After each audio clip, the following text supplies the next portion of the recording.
really fucking matter. There's like 4 things that matter, and they really fucking matter. I mean, objectively, I mean, you should care, especially you, if you thought about it for 5 fucking minutes. Welcome to episode 27 of the Out of Voices podcast. Here today, as always, is your hosts, Keem and Esme. Yay! We are back after last week, and it's been a rough week. It's that time of year. Esme is starting work again, and I am preparing to leave, and we are dying. You're actually getting our voices from beyond the grave. I wish that would be less work. Oh my gosh. We have some really good show ahead of us today. We did got a pretty awesome interview, with Micah Redding from the Christian Transhumanist Association. Yay! Which you will hear from about later. It was very interesting discovering them. This, let's see, outcropping? Did you say outcropping of Christianity? Subset of Christianity. So yes, we have that interview coming later. We have Wait, no, I got fringe movement. Fringe movement within Christianity. Yeah, that works. We have Esme's sex section later. Yay, sex. Which is always fun. We got good music coming from someone we've already had on the show once before. What? And it's their other musical project. Well, one of many.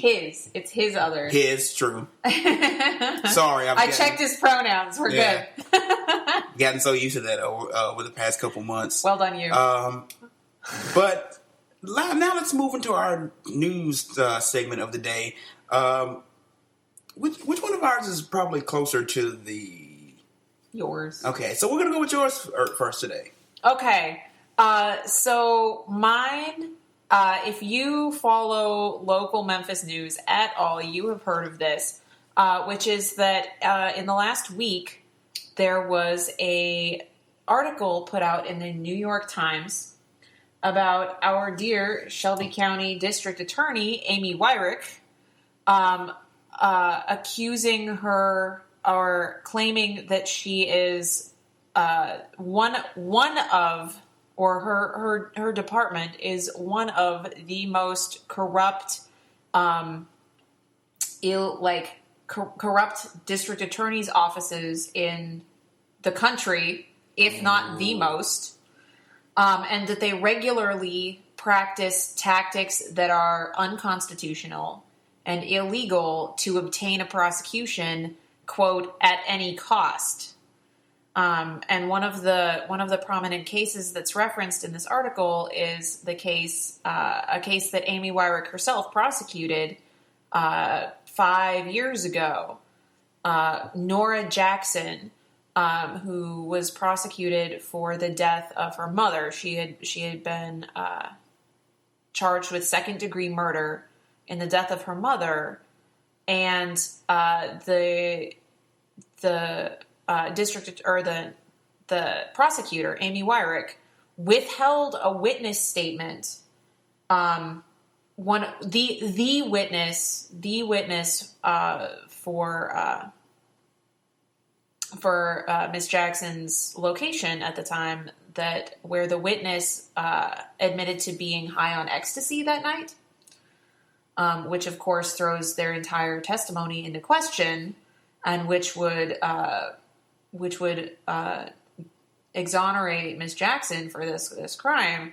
So she was she was convicted and spent several years in prison before entering a plea of involuntary manslaughter and getting out and having her sentence shortened, but still maintains that she was innocent.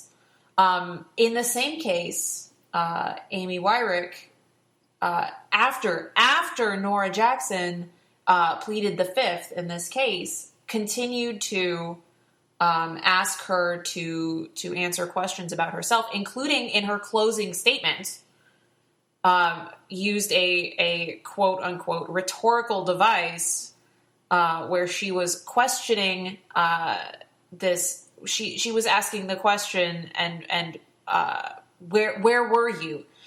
Because apparently Nora Jackson had not answered that question sufficiently for Amy Wyrick's satisfaction. Mm-hmm. In her closing statement, rhetorically asked, "Where are you? Where were you?" Which is not a constitutional action for somebody who has pled the fifth in their case. Anyway, so this is just one. This is just one of the many accusations that have been put forth, right? So not only this is an example of something that the Harvard Law Review has said happens regularly under Amy Wyrick as DA. Right? This is not an isolated case, according to this review. This is something that happens fairly regularly, where evidence is withheld, either by the prosecutors themselves or at the request of Amy Wyrick. There is unconstitutional, illegal, immoral, unethical, questioning that's done.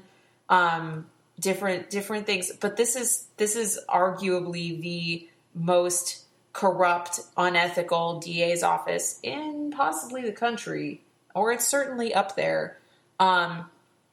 Also, there has been accusations put forth by local witness and victim advocacy groups in Memphis, most notably Pearl, which is people for the enforcement of rape laws in Memphis, accusing Amy Wyrick of extremely, if not illegal or unethical, at least, what's the word I'm looking for? Immoral? No. In uncompassionate treatment of victims of rape and victims of other violent crimes, where she is just absolutely callous in her treatment of these victims. People are coming out and speaking out against her treatment of them in her role as prosecutor. And it's a whole problem. And so that's the thing that I'm upset about this week. It's always pretty interesting when these reports come out where these corrupt DAs and stuff are from.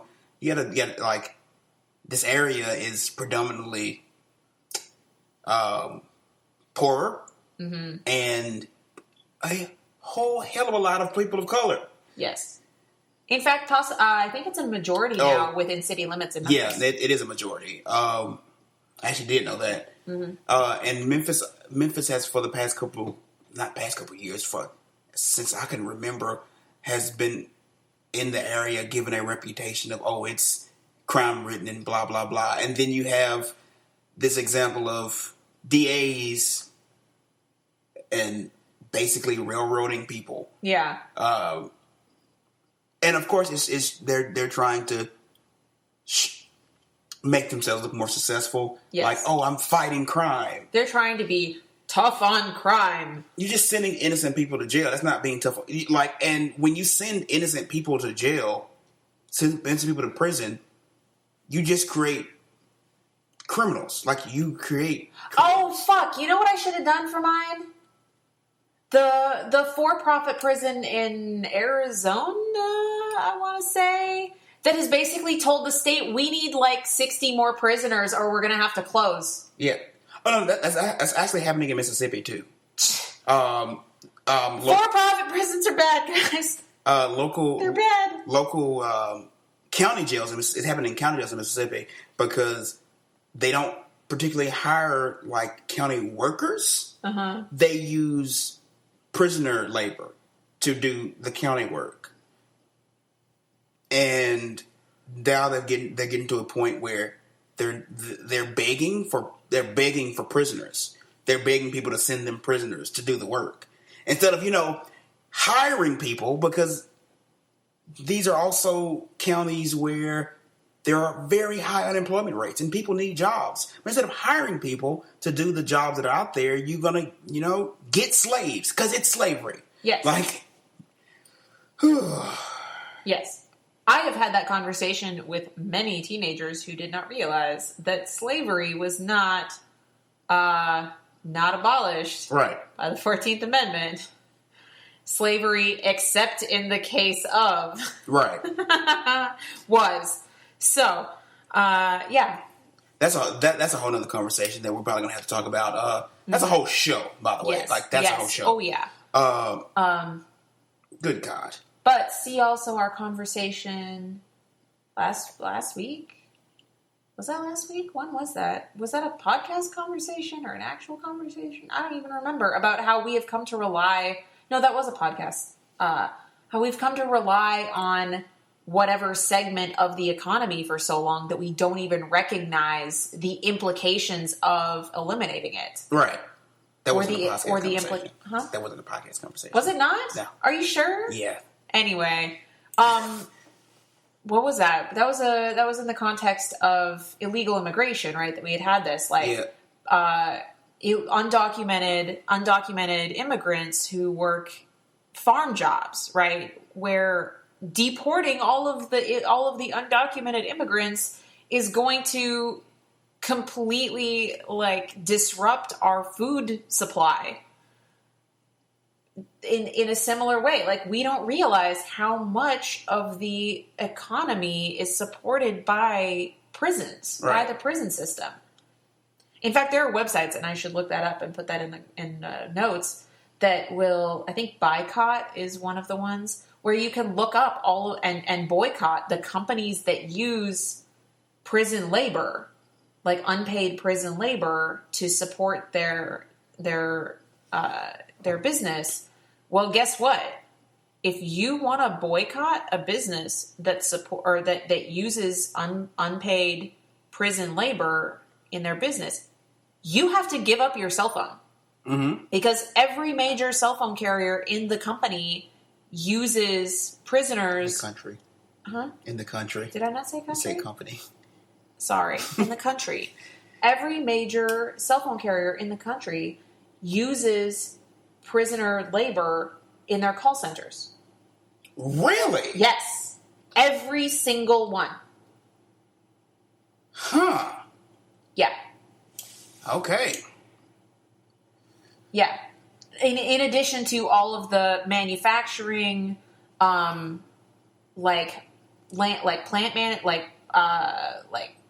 agricultural, different kinds of things. It's various upkeep things. It's almost like if we solved the for-profit prison situation, it would also help the hey, Americans need jobs situation. But hey, don't listen to me. I don't. Except so many of the jobs that prisoners do replace government jobs, right? Mm-hmm. Things that the government would have to pay people for. And then, as in the case of Mississippi, the government is barely scraping by as it is, or at least that's what you would. That they're allocating their resources inefficiently. They're already not paying for essential services. Where are they going to get the money to put into this thing? And it's a whole situation. But, slave labor, guys. Yep. Our country still runs on slave labor. Still does. Yep. And if you look at the numbers, certain people still doing the work. Yeah. Some people of brown to skin. Black people is what I'm saying here. Black people. I don't think that you have to beat around the bush for our audience. Yeah, no, I was trying to give the illusion that I wasn't. Fuck it. Black people. Yeah. That you weren't angry? Yeah. Oof. Or that you weren't black. You can't see the face Keem just made. I can. Anyway, speaking of anger. Yes. And speaking of your anger. Speaking of anger in black people. Speak of anger in black people. This is this one has come from national news. This one has made its rounds nationally, especially in the African American circles. The radio show, I think it's The Breakfast Club.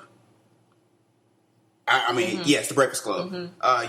It's where they interview like black celebrities, rappers and stuff. Well, recently they had on the comedian Lil Duval, and which most of our listeners probably haven't heard of because he is a B-list black celebrity. And when I say B-list black celebrity, that means not only is he not white famous, he's black famous. He's sort of black famous. He's only like mid-tier black famous. I wouldn't even say mid-tier. I mean, he's not somebody that anyone would really care about. But they had Lil Duval on the show, and it was post the announcement from Trump about transgender people in the military. And he, was joking around, blah, blah, blah, trying, making little off-color jokes and blah, blah, blah, but saying he supported, trans people in the military in his way. And I'll say in his way, here's a quote. He said, "I'm just doing my thing. Shout out to all the trannies out there." First off, he used the T slur. Yeah. Don't use the T slur, guys. Yeah. But, yeah. Idiot, of course. So, one of the hosts asked him what would he do if he found out that a woman he was dating was trans. And his reply was, "This might sound messed up, but she's dying. She's dying." That is beyond messed up. The host responded. The host responded that you can't do that. That's a hate crime. Yeah. Also murder. Yeah. Like, it's not just a hate crime, guys. It counts as murder, too. His response was, "I can't deal with that. No, you manipulated me to believe in this thing. No, you manipulated me to believe in this thing. In my mind, I'm gay now." I mean, so, no, that's not... Let's stop right there for a second. Especially to black straight guys out there. Hey, brother, listen. If you were a trans person, and even if you know and don't know, and you find out that they're trans, you are not gay. Okay, no, you got to be specific with some pronouns. If you're talking to a cis man, in order for him to still be straight, it's a trans woman. Trans woman. Sorry. If you were a trans woman. I like that you're with all the gender neutral pronouns, but you got to be specific. It's just natural at this point. I appreciate that. But when you're a trans woman, you find out she's trans, you are not gay. Because guess what you were attracted to? A woman. There's a key word there. What you saw was a woman. What you were attracted to is a woman. That's what you're attracted to. Homosexual means you're attracted to the same sex.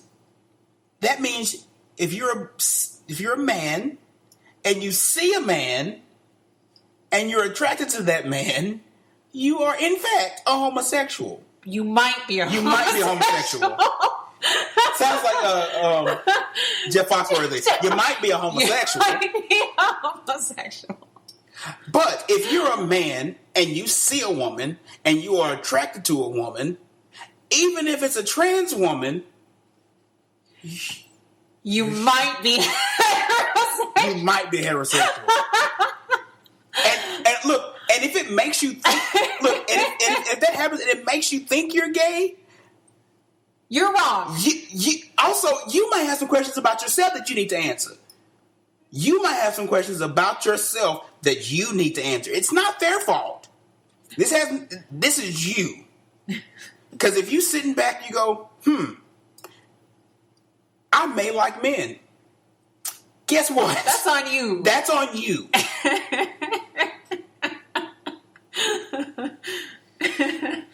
But, so Lil Duval said that if this happened to him, and since that's right, we're angry. He thinks he's gay now, that he would kill this person.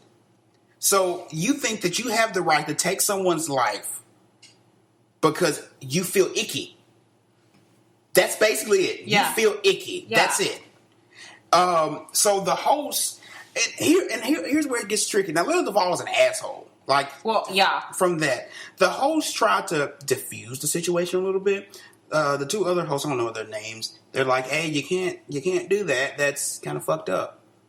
Well, it's more than kind of fucked up. But Charlemagne the God, who is like probably the most famous person on that radio show, stated, "Well, I don't think that a trans woman should be killed for not disclosing, but there should be some kind of prosecution, a criminal prosecution for it.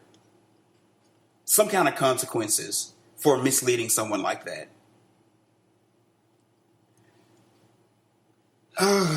For a woman posing as a woman? Yes. Yeah. This is very similar to a conversation we had a few weeks ago, actually a few months ago now, where my friend, air quotes, was talking about women should be a woman that decides not to have sex with a guy should be fuck that guy. Prosecuted for what was it? Sexual misconduct. Sexual misconduct. Right. If you're getting hot and heavy with somebody and then you change your mind, that should be illegal somehow? Yeah. Because motherfucker. Here's another thing. In this scenario, where the outcome with the sexual misconduct for with that it's rape, sexual assault, and with the trans woman it's death. Yeah. In the scenario, in the mindsets of these people that are saying this, the victim is the person that's committing the crime. Like, the victim is the person that's going to kill this trans person, this trans woman. Yes. Or the victim is the person that's going to rape someone. Yes. They've somehow turned this whole situation where they're going to do something horrible as it's the other person's fault. The victim blaming. Do you notice that these are the same people that turn around and say, well, how do you expect anything to change if you keep playing the victim all the time? Yeah. Motherfuckers. See, the problem with feminists today is that they think they're being victimized and they refuse to take responsibility for their own actions. Don't you know? Don't you know, Keem? That's the problem with feminists today. My God. They want to claim to have equal rights and blah, blah, blah, except then they're going to turn around and pretend to be a victim and see men are being attacked. Right. Guys, men are being attacked. I don't know if you've heard. Yeah, it's the male genocide. Mm-hmm. All men, especially white men, but men are being wiped out, and it's only going to be homosexuals and women. Because if the men are not being just completely attacked in general, they're also being sensitized. Oh my God, this just reminded me of an article on a slightly lighter note that I read. It was written by a Catholic woman, and it was basically like, oh, if you're tired of not being able to find a man who is going to treat you right, you should try being the kind of woman that men want to be with. You know, nice and subservient and not so ambitious. And I'm just like, lol, no. Lol, no. Jesus. I don't have any problem finding men who are more than happy to hitch onto my ambitious, overachieving train. It's okay. They're not real men. They're beta. That's all right. I'm not a real woman. They're beta cucks. Oh yeah, that's right. You guys are all made of cucks. It's like it's okay though because I'm not a woman anyway. This is a bunch of conversations that we've had, like, have just come down together on this show. This is like the greatest hits of the other shows we've done. I know. Right? But so on the Breakfast Club thing, continued. There was a whole bunch of outcries like Lil Duval's an asshole. No shit. Charlamagne the God is also an asshole. No shit. So the host from the Breakfast Club, after basically getting dragged by everyone, came out and made their apologies as sincere as they could, at least in the two that weren't completely being dicks were. Charlamagne kind of half-heartedly came out. It's like, yeah. But Lil Duval, however, was just like, nah, I stand by it. I'd do it. Jesus Christ. Yeah, like, I'd murder a trans woman. And this is coming off the just rampant, like, murder of trans women. This is, like... Especially trans women of color. Yeah, trans women of color. And, of course, these are black people. Yeah. But there has been an epidemic of trans women being murdered. We've talked about it before, and that number being at what, like 17 reported earlier, and that was months ago. It's quite higher now. Yeah. So there's a lot of confusion, and I need to find a definitive source because I just saw another one from earlier this week that was cited as the 16th. And I'm trying to figure out where everybody's getting their numbers, if there's just some that are not being picked up by major news sources, depending on what the criteria are. I don't know. Either way, the number's too damn high. Yes. But any number that I have seen has this on track to be the highest number that we have seen ever. And since we started keeping track. And to be real... To be very real, in most cases, these trans women are being killed because they are dating or meeting a guy who finds out they're trans. Mm-hmm. Basically, the same thing Lil Duval was talking about that he would do. Yes, is what is killing these trans women. So while this horrible epidemic is happening, you got this fucker. This B-list comedian, and I say comedian in the loosest terms, he wasn't funny in the first fucking place. Say what you really mean. Yeah, I mean, I've seen him like once, and it was like, you're not fucking funny. You never were funny, you bitch. And I mean that as, like, the worst possible term. Like, I don't use bitch very often in a negative way, because I like the word. I like it, like, not like, that bitch, blah, blah, blah, blah, blah. I call my dog a bitch. Because she's my dog. I love her. She's my dog. She's my best friend.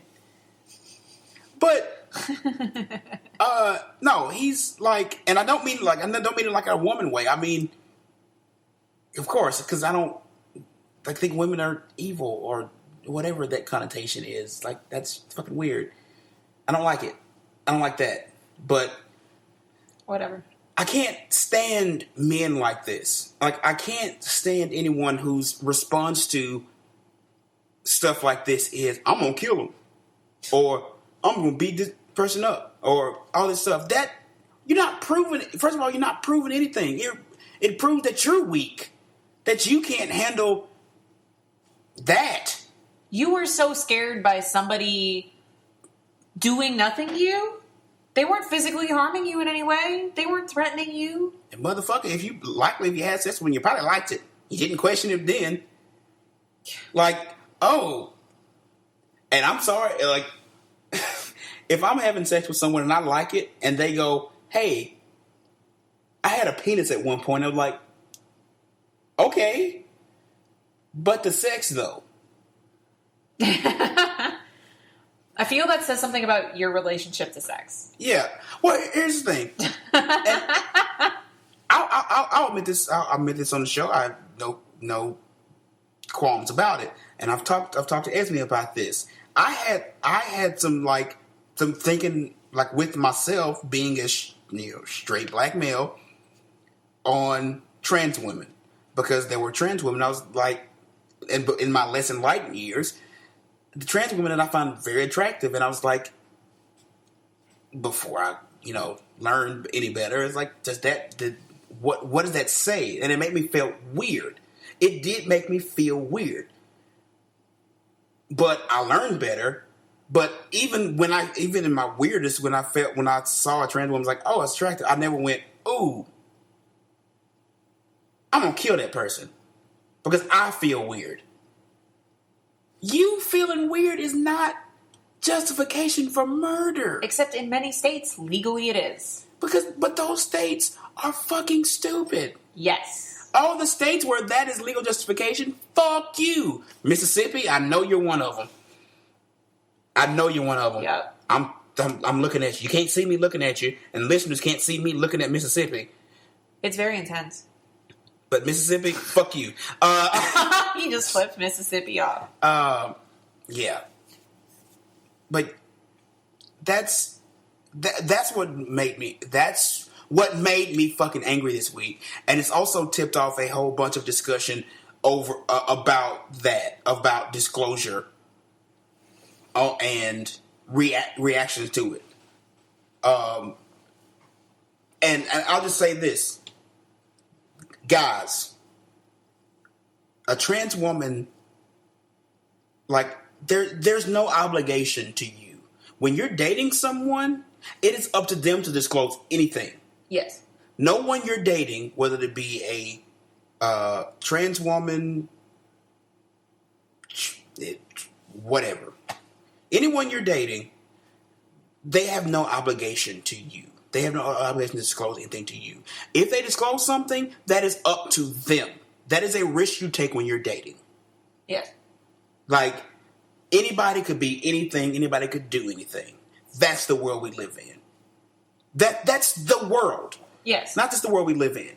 They have no obligation to disclose to you that they are trans. If it comes up, it comes up. But they have no obligation to you.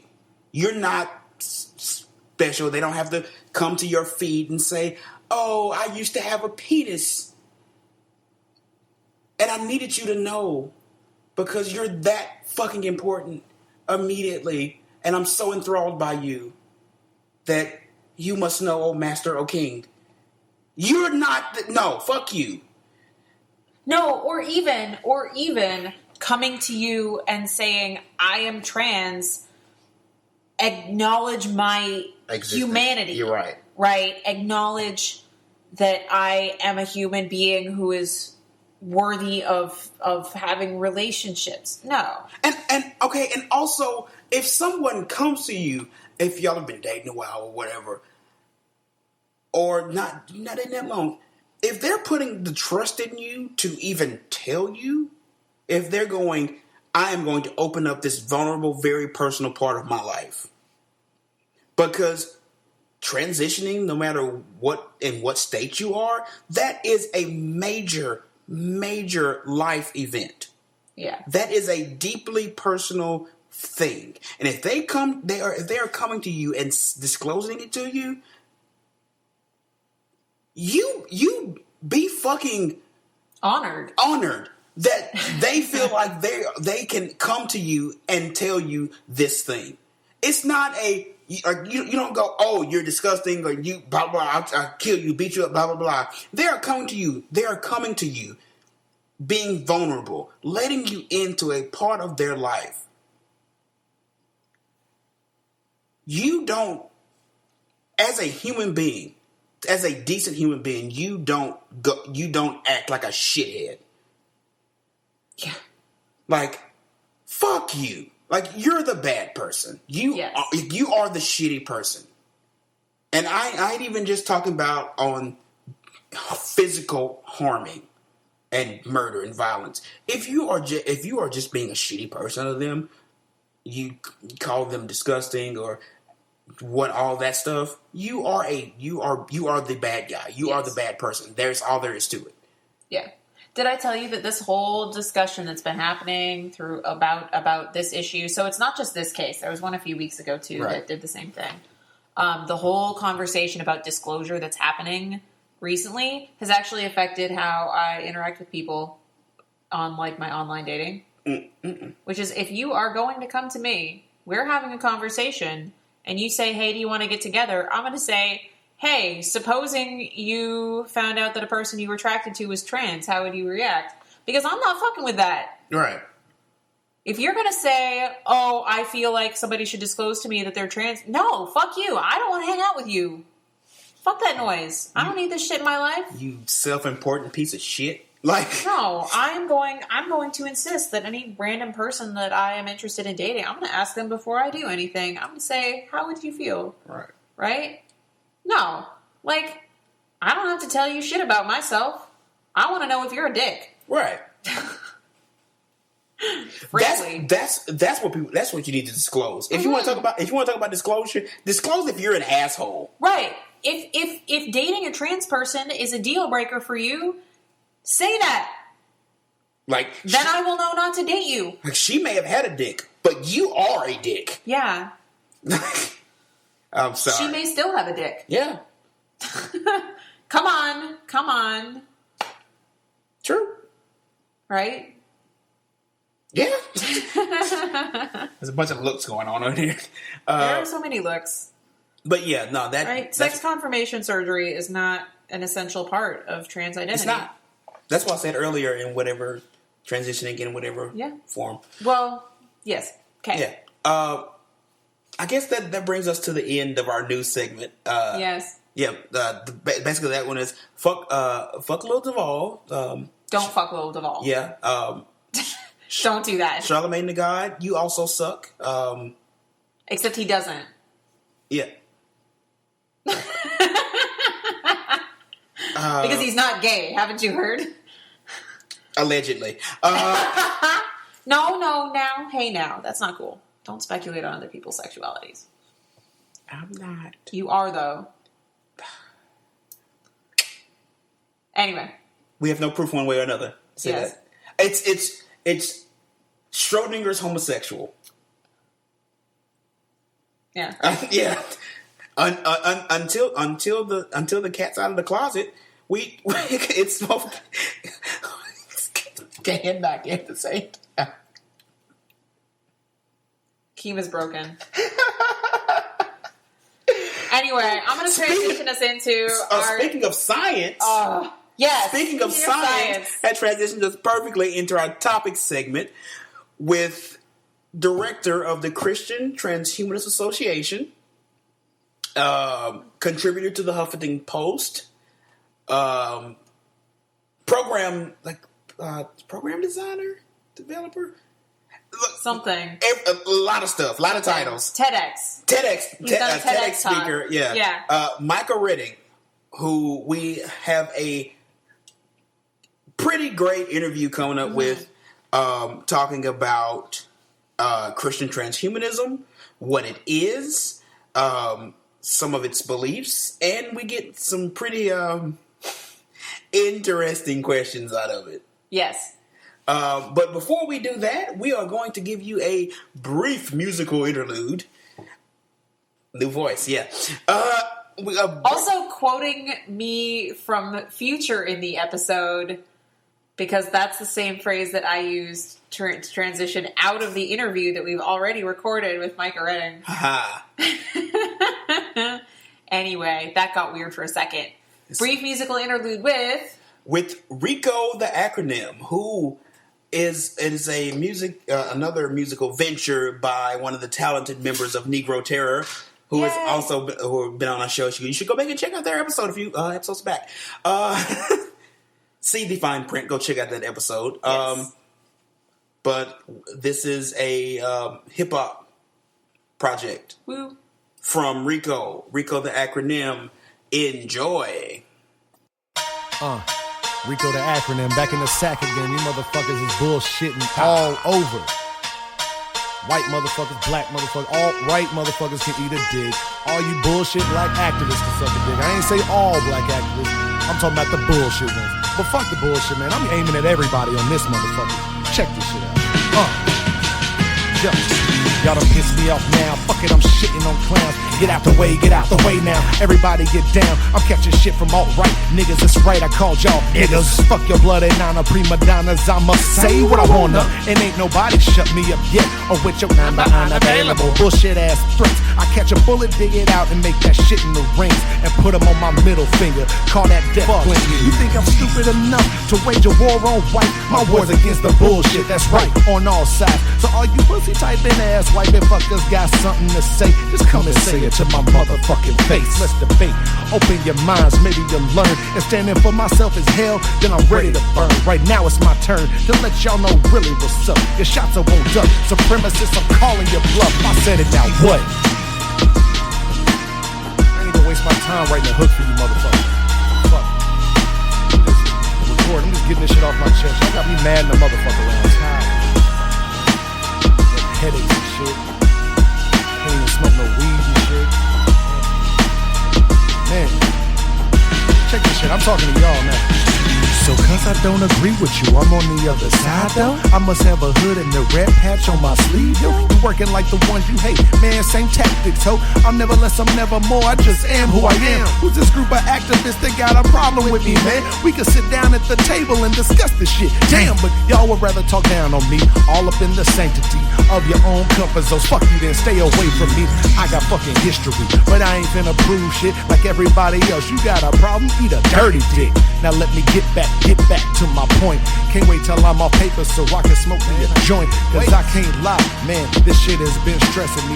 Niggas testing me, got me about to give up my freedom. But not over here. Now let me make some of this bullshit clear. I'm not anti-white and I'm not anti-black. I'm pro everybody. When I see bullshit, I react. It's a fact. The government keeps us all divided. If we blinded by fighting ourselves, how can we unite? And that's black, that's white, it's the whole damn spectrum. But some of you motherfuckers still ain't learned the lesson. I'm not sorry if you mad, I just had to get this off my chest. If you made it to the end of this and ain't judging, bless up to the real ones. Peace. Coming for you, Quentin. To delete, press 7. To save, press 9. Nigger, catch a bullet. To replay this message, press 1. This is shit I gotta deal with. So fuck you if you ain't down with it. Welcome to our topic section of the week, and today we have a very special guest. We have Micah Redding, the executive director of the Christian Transhumanist Association, host of the Christian Transhumanist podcast. He is a Huffington Post contributor, a speaker for TEDx, the whole thing. A whole list of things. Well, thank you for having me. It's great to be here. It is great to have you, Micah. So, to give a little background as we go into the interview, I was doing my what I do in my downtime is researching things and trying to discover new and exciting things out in the world. And I came across the Christian Transhumanist Facebook group, and started reading some things, and it's like there's some as a former Christian, current atheist, there were some very interesting things that I saw, and when I brought it up to some other people around me, they have of course never heard of it. Yeah. So, which led me to contacting Micah to come on the show and give us a little information about Christian transhumanism. So, Micah, care to tell us a little bit about yourself first? Sure. So I grew up as a preacher's kid, and basically I just spent my childhood moving around the United States, different churches across the country, and then I I went to a pretty conservative Christian college, and then I became a software developer. And so So that's what I do. I'm currently working as a freelance software developer, and obviously spending as much time as I can helping to grow and build the Christian Transhumanist Association, which is my passion and something I think is significant in the larger world. Right. So for our listeners who, of course, haven't heard of Christian Transhumanism, would you care to explain, just a little bit about it, what you guys believe, so on and so forth? Yeah. Yeah. Well, in terms of stated beliefs, the association itself is pretty simple. Basically, I'm not sure how familiar people are with transhumanism in general. But transhumanism is just kind of broadly stated a philosophy that says we should use science and technology to make humanity and the rest of the world better. And so there are a lot of different kinds of transhumanists who have different ideas about what that looks like and where that should go. Most transhumanists are highly secular and it's skews very heavily atheist.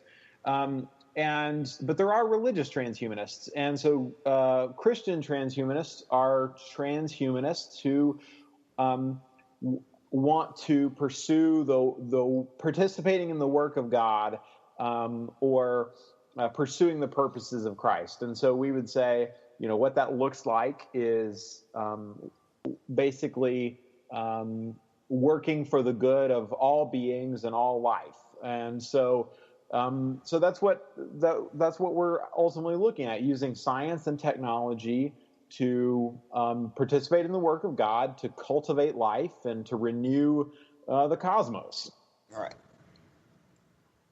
All right. Very, very great explanation. That's exactly. It's very clear. Mm-hmm. I know there's a lot of people will have a lot of questions, kind of details, because that's pretty broadly stated. So, right. But yeah, and so we can talk, as in depth about that as we want to go, but yeah, just as an association, we, that's kind of our starting point, and then as members of the association, we try to work out what that looks like. Right. And you mentioned, of course, questions. I in my research have compiled some questions that I hope you don't mind us asking. Yeah, sure. And some more questions may come up as we discuss things. Sure, yeah. So, would you consider Christian transhumanism a more progressive religion? That's tricky. Christian transhumanism is not a separate religion. Mm-hmm. It's a viewpoint that and an effort to try to enhance our faith commitments. So we have members of all different kinds of churches who are part of our association, and we're not trying to get them to stop being part of their church. We're trying to help them to be a better member of their church and bring these kinds of important discussions about science and technology more into it. So there are a lot of people who in the Christian Transhumanist Association who would probably be considered more progressive, and there are, but it runs the full span from conservative to progressive, and kind of all the steps in between.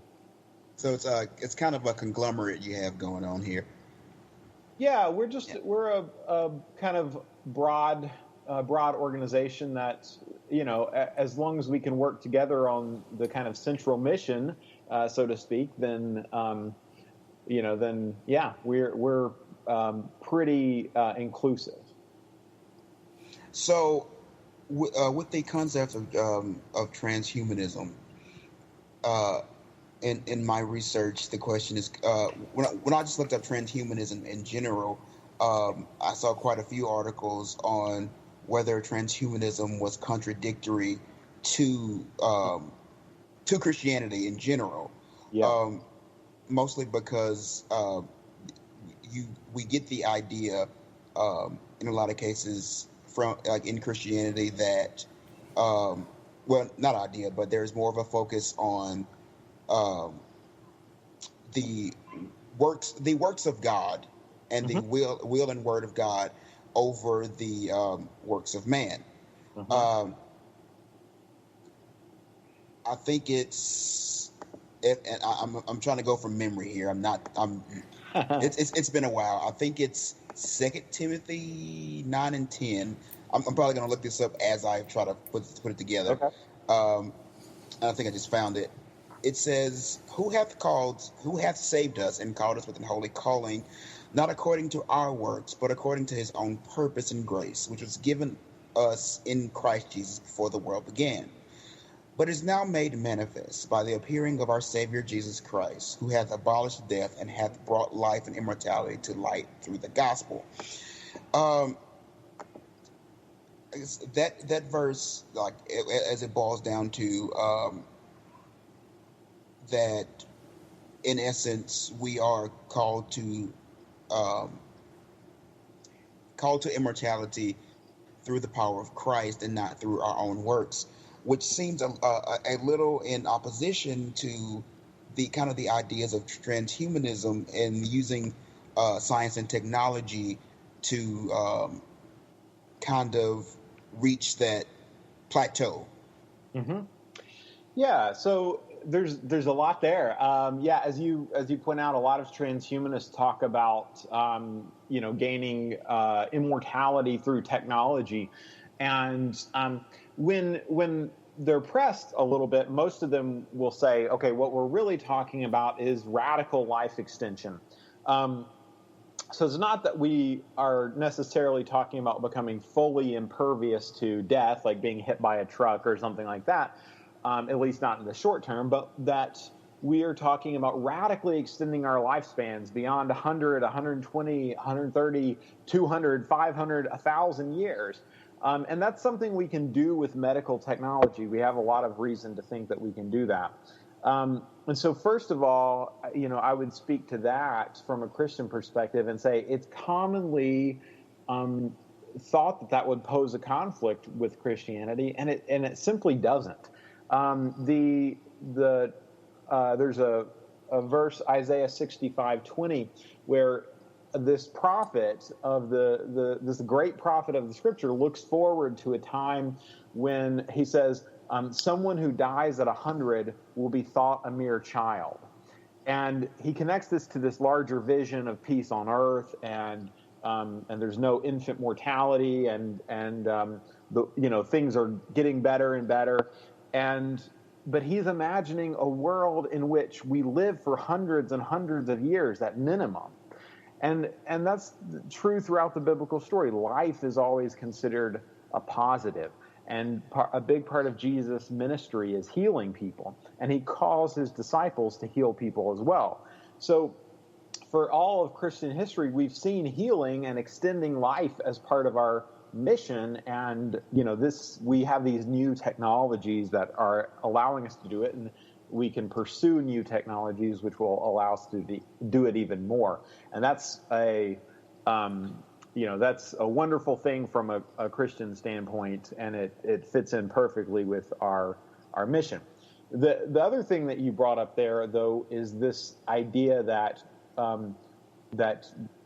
we get certain things through God or through Christ. Therefore, is us pursuing that ourselves some kind of rejection of God or rejection of Christ?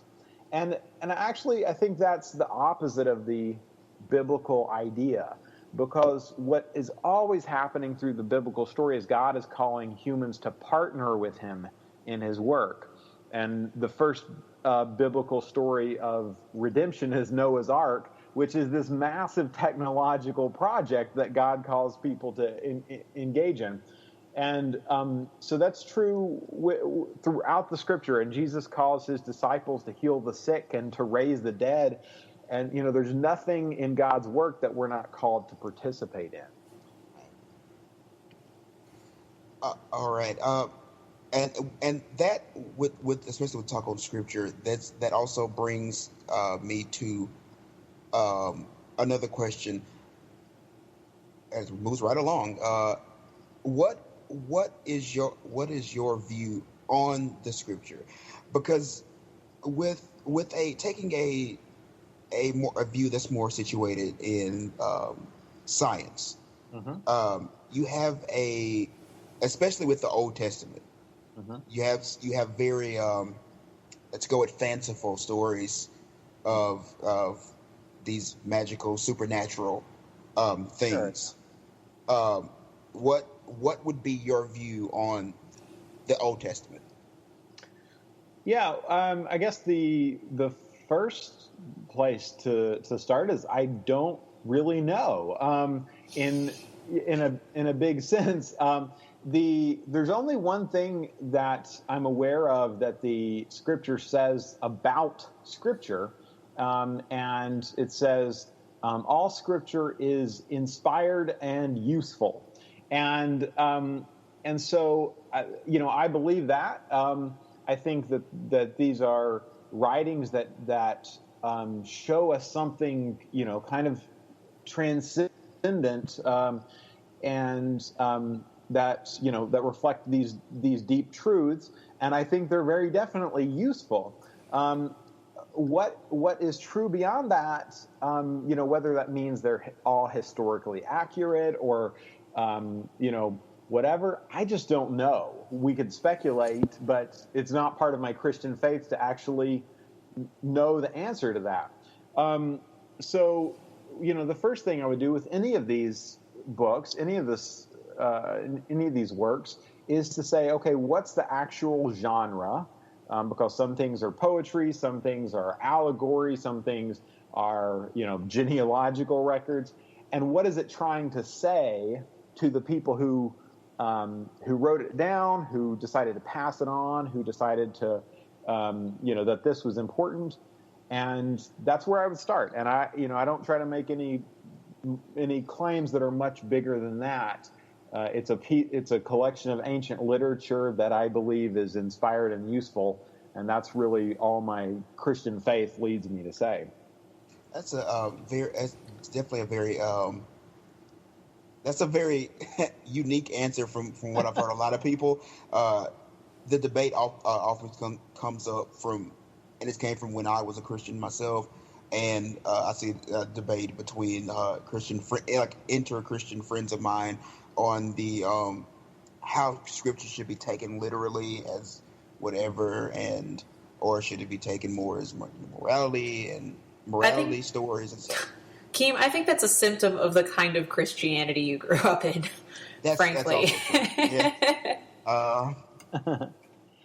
Yeah, it's common for Christians to make much stronger claims about what's going on, claiming that everything should be read literally or something like that. But that's not really true about any kind of text.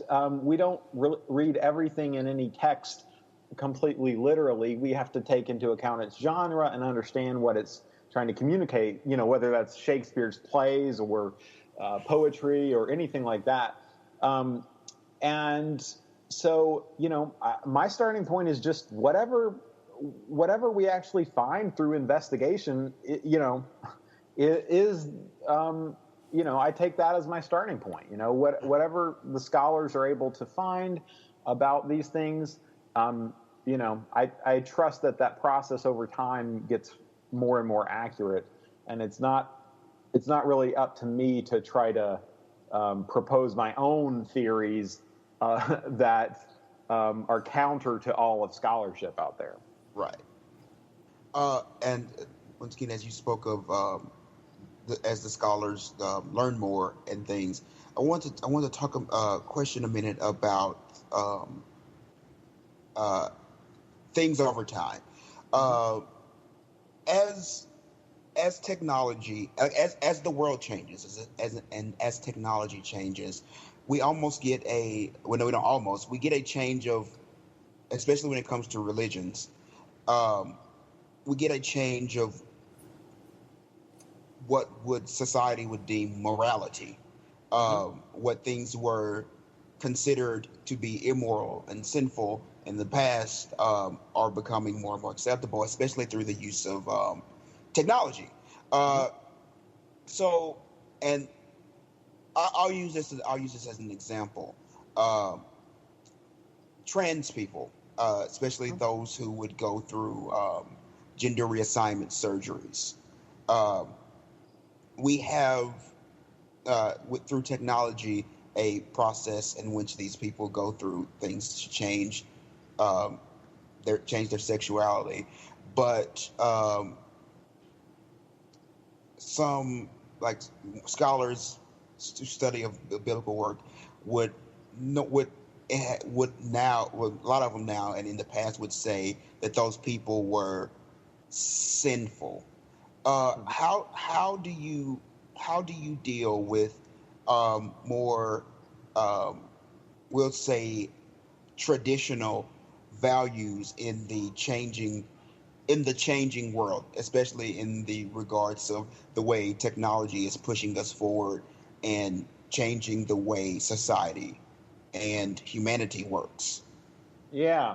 Well, so I actually find, to me personally, Christianity and the New Testament actually has a great answer to this. It's not an answer that a lot of Christians are maybe familiar with, but it's a really straightforward answer, and it comes out of the fact that the New Testament is written, largely in the first century, and it is in the midst of a vast cultural shift, and not just that there's this cultural shift in the world around them, but that Christians themselves were pursuing a vast cultural shift. And so all of the writers of the New Testament are coming from this Jewish background where they tend to believe very strongly that they don't eat certain foods, they don't associate or eat with uncircumcised people. They have these very strong kind of rituals and regulations around their life. And all of these people in the New Testament then turn around and start embracing Gentiles who don't follow any of these rules, and they adopt and pursue a dramatically different set of ideas about how their culture should work. And when you look in the New Testament for why that is, it's very clear. Jesus tells them, this is one of the central points of Jesus' teaching. He says all of the laws, all of the rules, all of the rituals are summed up in one thing: love God and love your neighbor. And so the Apostle Paul, who writes most of the New Testament, takes that and he reiterates it, and they all reiterate it. And so this is what I call the infinite morality of Jesus, and it's simply that there are no absolute regulations or rituals other than this. Just pursue love, pursue the best for every form of life that you can, and that's a ethic that will work just as well now as it will work when we get to the Andromeda Galaxy. So the simple answer is we have to keep looking at situations and asking ourselves, based on evidence and based on and what we can see and evaluate, is this pursuing our God-given mission to advance the good of all life, which is what God cares about, and to express love towards God and love towards our neighbors.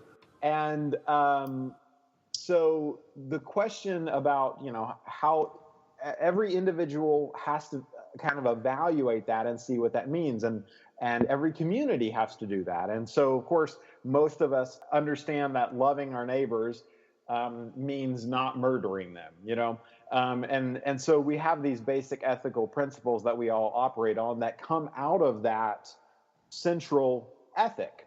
But all of those kind of ethical principles that we come up with that emerge from that central ethic of loving basically have to be reconsidered and revised as time goes on. And different communities come to different conclusions, and I think that's okay. The Catholics believe that if you're a priest, you need to be celibate. Protestants don't believe that in general. People have different kinds of standards that they've come to for their communities. And I think as long as we do that, then we're good. And so some branches of Christianity are very affirming of gay and lesbian and transgender individuals. And some say, well, this is not part of our community. We ask that you do something different. And those things we'll have to just figure out over time as we kind of evaluate the results of those different individual ethics. All right. Very interesting. So, all right. Now I'm gonna I guess get a little wilder with this question. So last week, Esme and I talked about AI. Because recently Facebook, the company Facebook, were testing some AI, and they developed a new language that they couldn't understand, and they pulled the plug on the project. Also, there is being worked on the ability to transfer human consciousness, or at least a copy of a human consciousness, over into computers, and in the future, who knows, like robotic bodies, androids, that sort of thing. That's speculative, of course. So it begs the question: how would you define a soul? Because especially with the human consciousness working on being transferred from one medium to another, like information. How would you define a soul? So I think it's a hard word to define. I think most of the terms that we actually get, religious terms like that, their definition is actually experiential. And so if you have a mind, you have the same experience that the ancient people were pointing to when they said soul. Like, you are an experiencing being. You have something within you that is, is having these subjective experiences. And I don't think the scriptures actually nail it down any more specifically than that. So they leave us kind of, an open-ended question about that. And some people, have different metaphysical beliefs. But I stick with the fact that, just by and large, we don't know how minds work exactly. We do think that they are pretty connected to how our brains operate. That if we get a brain injury, it changes things about our personality and things like that. So my kind of metaphysical belief personally is just that all of this consists of relationship, that beings are created in relationship to each other and exist in relationship with each other. And that's really what a being is, like that my internal sense of who I am is in many ways a reflection of the people that I know and love and have relationships with, and what I believe their perception of me to be. And so I think, one way to talk about relationship, or one form of relationship, is information. And so to whatever extent, we consist of relationships that can be, I would think of it as moving, from maybe not even moving from one place to another, but extending where these relationships kind of exist in the world, extending where the information that makes up those relationships is centered. Then I think it's completely possible that we'll have things like mind transfer and so forth. Like you said, it's speculative. We don't know, but it comes back to it's like the Turing test, which is posed. How do you know if a being is kind of real or fake? Is you sit there and talk to it. You have a relationship with it, and that's the only way that we actually decide that about each other is we have relationships with them. So I think it'll be the same with AI. And that's what I was just about to ask with the Turing test. Let's say it's purely hypothetical, of course. If in the future there was some robotics or AI that developed what the closest you can get to a human consciousness without, actually being human, what, like in a, I guess, theological realm, what impact would that have? Because as a Christian myself growing up, one thing that was pushed is that Christians are called to mission, are called to spread the word of God. In a world where you have things that are as human can be, is there an obligation to share a religious bond with a computer or a robot? Yeah. That is a great question. I love it. So you're kind of talking about, what makes humans unique and so forth. I think, biblically, what makes humans unique is that we're made in the image of God. And I think what that means in context is that we are creative and relational beings. God is a creator, and so we are creators. And so that's part of the reason we have science and technology, is because we are these creative beings. And one of the things that God is able to do as a creative being himself is to create beings in his image. And so it's not a stretch to think that that's part of our ability, that we have the ability to create beings in our image. And that, in fact, from the earliest moments in Genesis 1 and 2 and so forth, humans are called to create new life. So I think that's that can absolutely be part of part of how we understand our mission in the world. And whether we then have to, preach the gospel, so to speak, to the AI or whatever, I think, if we're in a real relationship with it, then we're going to tell it about our values, and we're going to tell it about the way we see things. And just like any other human, then people have the choice to say, oh, well, I like those values and I want to adopt them as my own, or I don't like those values, I have different ones. So it'll be the same way with AI. I think, I'm sure that AI will have a diversity of religious ideas just like humans do. And I want to ask you this, and I think you might find it interesting. And so I am also a listener to the podcast known called Lore. And Lore. Yeah. And in an episode, there was, I don't know if you've ever heard of John Murray Spear. I don't think so. Spear was he was a clergyman and abolitionist in the 1850s.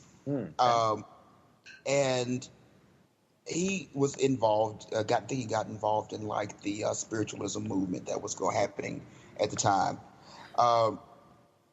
And he worked on a project, and the project was called the New Motive Engine, but he pitched the project as the second coming of Christ. Oh, okay. But the second coming of Christ was a machine. Yeah. He built this machine that would house the spirit, basically the spirit of Christ, and through a combination of this machine, this God machine, as he called it, and a human woman, he would basically bring about the future of mankind, and he believed that the future of mankind was a combination of spirituality and technology. Interesting. Yeah, I've never heard of this person. And you're saying this was back in the 1800s? It was in the 1850s. Wow. Huh. So that's as you intuited there. That's very interesting to me. I'm gonna have to go and do some research on him, find out more about what his thought process was. Yeah, that was it was very interesting for me to learn. I know it was very interesting with Esme because she listened to it with me at the same time. Yeah, we were in the car. You left out the crazy part of the story, by the way. Oh, there's more crazy. The part where he was supposedly instructed in how to build this God machine by connecting or by being taken over by the spirits of any number of deceased scientists. Yes. And mathematicians. Whoa. He would go into a trance and they would supposedly work through him to create this God machine, since they had died and seen heaven, and they had this knowledge. They had been tasked as well with basically securing the future of humanity. Those crazy spiritualists. They were great. Yeah. That is very interesting, huh? Mm-hmm. It just after hearing that, as I was researching transhumanism and Christian transhumanism, one of the many articles I've read references back to that, and that's why I mean I knew not many people have heard of it, and I knew I had to bring it up. Yeah. So that's interesting. Obviously, it seems like, it sounds like somebody who's pursuing something like transhumanism, in connection with spirituality. And I think that's not unusual. In fact, through history, that people have seen technological progress and spirituality as having some kind of relationship. And yeah, obviously what I'm trying to do is to talk about the ways in which, everything essentially has a spiritual significance, whether it's our work or science or technology or whatever. I don't think I would state it in the ways that it sounds like he was doing, right? Nor do I think that we're going to, get a psychically designed machine that's going to, channel the spirits of scientists and reincarnate Jesus by merging with. So I don't know. So I'm not quite in that pocket yet. I'm out there, but not quite that far. Right. Yeah, sorry. I just absolutely had to bring that up. That's a really great great thing to look at. I'm very intrigued in that. There have been a lot of people, like I said, through history. The actual history of the word transhumanism is interesting. The first occurrence of the word we know of is actually in Dante in 1320 or thereabouts, in the Divine Comedy. And so it's talking about a spiritual idea, and that word eventually kind of makes it into this word that gets used in a largely secular sense about kind of transcending some of our limits. Esme, do you have any questions? As usual, my only question that I've had come up has been purely practical, which is, so with transhumanism, obviously the eventual goal typically is radically increased lifespan and space travel to make it logistically possible to colonize other planets. Typically, is my understanding of it. But then within Christianity, like we have within many branches of Christianity, there's a lot of resistance to like birth control in any form. And so I was wondering if Christian transhumanism, if there was any consensus within the Christian transhumanist groups as to whether birth control is still a no-go, or if this is something that is going hand in hand with expansion, just because it seems like infinite exponential expansion of the human race seems logistically improbable or impractical to me. Yeah. Yeah, that's a good question. Like I said, our group is ecumenical, so we have Catholics, Eastern Orthodox, mainstream Protestants, all kinds of stuff, and they have different views in general. I think, as far as I know, the Catholics are the only one who have a very strongly stated, opposition to birth control in general. I might be wrong about that, but I don't know how they would square that with some of these questions. I think that we do need to expand beyond the earth, we kind of speculate sometimes whether the people who will colonize Mars will be some kind of niche religious group like the Amish or something. People who have this which sounds crazy, but who have this very specific sort of kind of ethos for their community, and that might be the kind of thing that works well in colonizing other planets. But personally, no, I have no problem with birth control, and I think that we should make as wide use of it as is helpful. And I don't think there's anything that is in opposition to my Christian faith that's involved there. So that's how I understand it. But I don't know that there's a consensus. But I think the main the main group of people would follow the kinds of thoughts of somewhat mainstream Protestant thinking. But we definitely have a wide spectrum. And I would be interested. That's a good question. I should ask our Catholic friends how they think those things might connect. Yeah, I was just curious if there was any sort of consensus within the group about that. Yeah, I don't think there is about any kind of specific subject, but the question earlier to whether it's a progressive religious movement, one of the things that's hard to pin down about that is just what does it mean to be progressive? Because in a kind of, if we mean like left right, then I think actually that's maybe not a good framework for what we're trying to do, much less really the way our political system should be set up.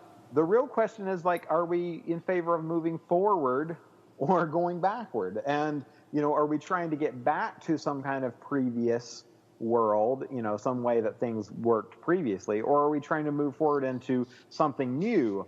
And I would argue that that moving forward into something new possibilities and so forth, is a huge part of Christianity itself. There's a verse in the New Testament, "Behold, I am making all things new," and that's the process. So it means coming to terms with new situations and understanding new constraints and trying to figure out what that means for our communities and ourselves.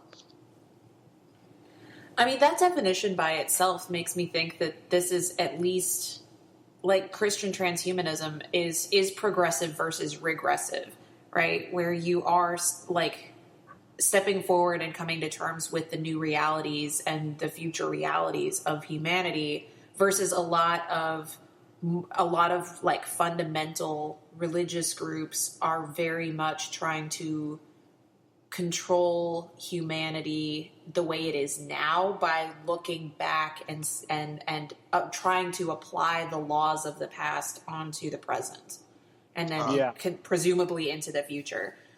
So just based on that, in that particular definition of progressive, it seems that Christian transhumanism is a progressive idea, at least within Christianity, because there are groups who are trying to regress and go back to the past. Yeah, and I think that idea of regressing is a dangerous idea, regardless of who is posing it, because as we move forward as we consider seriously the possibilities of the future, it allows us to actually come to terms with ideas that will help make a better world for everyone, regardless of our kind of perspective. But if we're rejecting the future, we're overly pessimistic about the future, and we just are trying to get back to the past. Well, that we're locked in a zero-sum struggle, and ultimately no one's going to come out of that well. Yeah. And you mentioned the word fundamentalism, and that's one thing that I would say. It would be pretty hard to be a fundamentalist in a normal sense and be a Christian transhumanist, because I think fundamentalism is the idea that you reject anything that's not part of what you already know. Yeah. And I think that is, I would call that a sin. I would call that, I say sometimes that fundamentalists practice they have this cardinal sin of leaning on their own understanding. And there's a proverb that says, do not lean on your own understanding. And that's what a fundamentalist does, is they reject any kind of insight or learning from someone who's not like them. And I think that's fundamentally anti-Christian, and it's anti what the biblical story is actually suggesting, which is that there's always that the perspectives outside our borders are always important for us to take into account, because that's what God does. God takes into account all the perspectives, and we're trying to be like that. Yeah. All right. And we're running up on time now. I guess with that, I think that's it. That anything we had to ask for now, because we're gonna have more questions that we hope we can bring to you at a later date. Oh, sure, yeah. Is there anything you would like to say or plug? Yeah, definitely. Well, you should check out ChristianTranshumanism.org. That's our website, and people can kind of get a little bit of a feel for who we are as an organization and so forth. And if you sign up for that, then that'll help connect you with some of these other things, like the Facebook group and our email list and so forth. You can find the Christian Transhumanist Association on Facebook, on Twitter. But yeah, I'd love to connect with people. And like I said, we're, a lot of what we do is engage in what I call awkward conversations between groups of people who don't normally talk, whether it's atheists and Christians, or secular transhumanists and and religious people or whatever. And so we love to have those kinds of conversations, and we're not going to look down on you because you're you see things differently than some of us do, and we're such a diverse group of people anyway. It's hard to characterize. So yeah, ChristianTranshumanism.org, and I write more about the way I see Christianity at MicahRedding.com, and that kind of helps maybe explore in a little bit more depth some of the things that we've been talking about how you kind of square certain kinds of Christian theology with these subjects. All right. Well, Micah, it has been an absolute pleasure having you on the show. Yeah, thanks for having me. It's so great to talk to you guys, and like you said, I'd love to talk more about it. Hopefully, I haven't just thrown so much at you that burnt out or something. But thanks for having me. Well, if you're willing to come back on, we'd love to have you on our show for other topics, more in-depth conversation. Said it was a great talk. Thank you very much. Yeah, I'd love to do it. All right. With that, we are going to move on into our next segment. Yes, that's it. Yeah, after a brief musical interlude. When the chips are down. I'm starting to wonder why these people keep fucking with me. That fucking fake it till you make it shit's disgusting to me. More mustard than me. Hot right now, but I'm busted to me. I was born in the DARK and molded by IT. Darkness personified and light. I might just bang them in the head with my lyrical might. Yep, that's just the thing that tends to cause riots. Fuck being peaceful, not after they shot Micah and Tamir sincerely. Welcome back, everybody. Thanks again to RicotheAcronym for our music this week. You are awesome. I'm super excited. 2 thumbs up. You couldn't see them, but they were there. 2 thumbs way up. You're great. So welcome back to our sex segment. And we have had a few light episodes in a row, and now we are going back into some heavy shit. We're going to be talking today about ethics within the sex toy industry. So I have ranted on this on several occasions.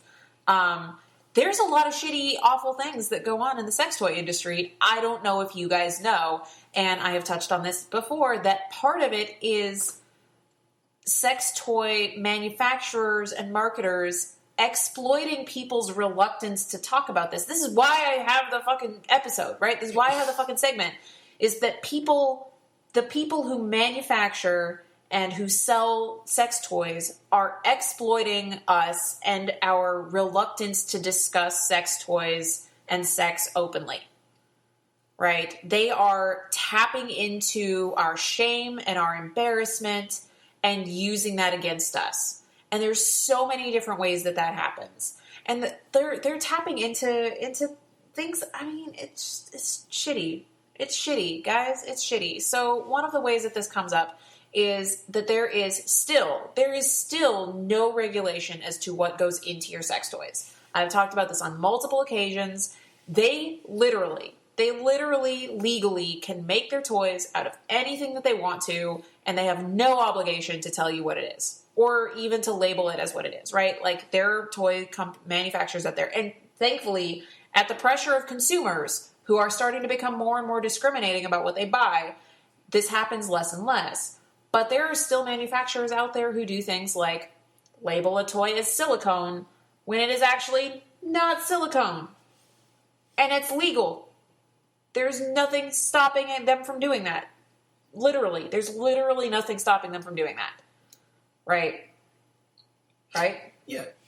And you would think there would be more regulation in the sex toy industry, just because it very closely on the line of FDA jurisdiction, almost right there. Except sex toys are marketed as a novelty. Oh. These are novelty devices. They're not any sort of medical, any sort of anything, right? These are novelty devices. And so there's nothing that requires the regulation of the materials within something that's sold for novelty purposes only. And that's very interesting that it's marketed as novelty, and which explains how it's served, Spencer's, that yes. explains Spencer's and all that stuff. Yes, but it's something in a lot of cases going into your body. Yes, that's more than a novelty. Anything going into your body is not a novelty. You may not have to have it, And I guess that's where they're going. It's a novelty. You don't have to have it, but it's Right. kind of whatever. But it's still going into your body. Like, Yeah. it's still, and anything going into your body can be dangerous. And usually, anything going into your body falls under the FDA or under FDA regulations. Yes. Sorry. Right. And there are certain kinds of things like dilators and things like that that are made specifically for very specific medical purposes that do fall under regulation by the FDA. But sex toys as a whole are not regulated under the FDA. And so many of them still, especially from large mainstream manufacturers, still do contain chemicals that are banned from everything else. I'm sure that you remember the hullabaloo, nearly 10 years ago about BPA. Uh-huh. Yeah, BPA still is in sex toys. Ew. Yeah. You can't use it in food containers. You can't use it in any, like, they have taken it out of disposable water bottles, but it still is in your sex toys. Some of them. Right? Which, those of you who do not know, BPA is a chemical in the manufacture of some plastics that has been shown to be, what is it, an endocrine disruptor? Mm-hmm. Right? These are chemicals in some cases that can have extremely negative, endocrine, or impacts on your endocrine function. So like your hormones, right? These will fuck up your hormones. Or they can fuck up your hormones, right? There's been enough scientific evidence. There has been scientific evidence for their disruption with regards to consumption, taking it in through food, right? There haven't been any studies, or there have been very few studies about what kind of effect that can have. You know, if you put it next to your fucking mucous membranes in your genitals. Right? There's very little study that's done on that. It's not even been studied in a lot of cases what the effect is. Although it stands to reason that if it affects you if you eat it, it will also affect you if you stick it up your junk. Probably, right? I think once again, this goes back to the negative attitudes we have towards sex in general. Yes, it absolutely does. That basically, it's already displayed that if you want sex in general, then it's always at your risk. There's no protections. If you want this, because it's bad, you should be risking your life. Yes, and if something bad happens to you because of it, you deserve it. Exactly. But that's not even the only thing that I wanted to talk about, right? So in the sex toy industry right now, I just as a recap, there's no regulation at all about what goes in, and so people are using things in sex toys still that have been banned by the FDA from food containers, from all of this other stuff. But it's something that's not even being studied. It's not regulated at all. Nobody's paying attention to it. Thankfully, because of consumer demand and consumer concern, there are more and more companies that are making things that are safe, right? Anything that's labeled or anything that's made of stainless steel is safe. If you're buying something that's made of aluminum or other metals, aside from pure stainless steel, be careful. But there are several reputable companies that are out there that are making things. Just because stainless steel is very expensive, there are several companies that are doing metal toys that are not stainless steel, but make sure to read reviews. Glass, read reviews. Most of it is safe, especially the borosilicate, which is basically Pyrex, guys. It's basically Pyrex. But definitely, whatever sex toy you want to buy, try and find a review of it. With regards to wood toys, be very careful that you're buying from a reputable source, because some of the finishes that they put on the wood to make it waterproof, so that it doesn't just absorb all your. I just gross myself out. Anyway, Some of those things you don't want to put in your body, but there are several manufacturers that are making ones that are safe as far as we know. So read reviews. Side note, listeners, I just learned there were wood toys. You didn't know? I've mentioned wood toys. Yes, I did. In the first sex toy one that I did, I mentioned wood toys. I did. I may have blacked out. I can understand. You were overwhelmed by the sexiness of hearing me talk about sex toys. I understand, guys. But wood sex toys are a thing. Put that down. You're making me nervous. Anyway. But with silicone, there are several sources that you can go to that will describe how to test your own if you're concerned about a sex toy that you have. If it's clear, if it was advertised as jelly or as cyber skin, it's probably not good for you. Anyway, go to dangerouslily.com, look for her stuff. Go to, I referenced it last week, badvibes.org has a guide about toxic sex toy materials. Check it out. There's 100 different ways that this can go wrong. You want to make sure that you're putting stuff in your body that's not going to hurt you. Really, you do. And more companies are doing more and more things that are safe, but there's still a ton of stuff out there, especially if you're buying your crap at a sketchy little store with like the neon signs outside, or one of those ones that you see alongside the highway, right? Those aren't reputable? Wow. I know. Be very careful. Be very careful. Read reviews when you can. If you can't find a review of that specific toy, I would advise not buying it. I personally would not buy it if I can't find anybody who's reviewed it. Frankly, that's just how I roll.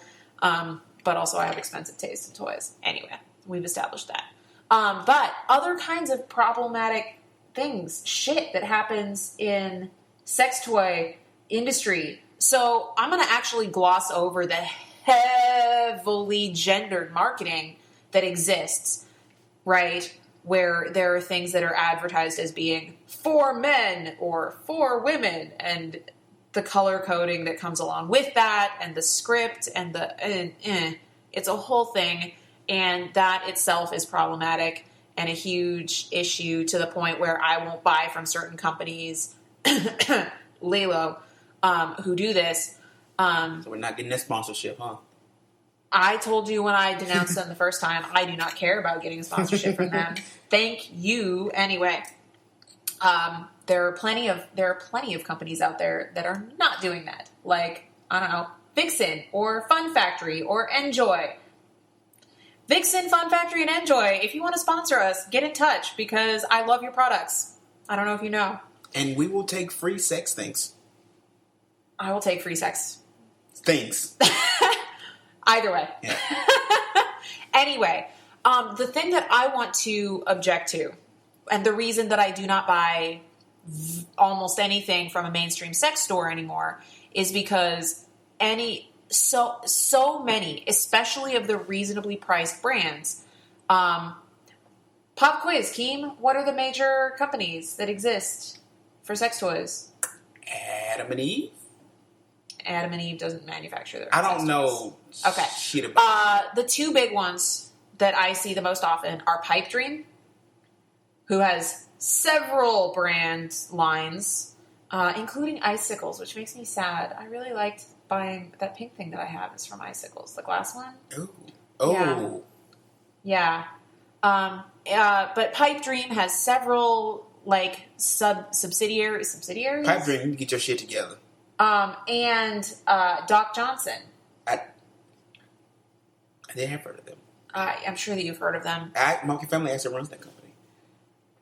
I'm joking. I know. Anyway, and there are a few others who are operating who have their own subsections, their own lines that are sold. They also do a lot of manufacturing for house brands and stuff. If you go to Spencer's and buy a Spencer's brand sex toy, it's probably from Pipe Dream. At least that is true from all of the things that I have looked at. Fun fact, I have an acquaintance who works at Spencer's, and I went into her location while she was there and educated her on all of the toys that they sell because she had not gotten any training from her managers. or from corporate about what actually are the sex toys. Anyway, but aside from still being companies, some of their lines use materials that are safe and some of them don't. Aside from that, they still have lines that play into just the worst fucking horrifically awful stereotypes about things. Right? Like, go pick yourself up a very large dildo made by Doc Johnson. Guess what? It's black. I mean, yeah. And they slap a whole bunch of fucking racist ass marketing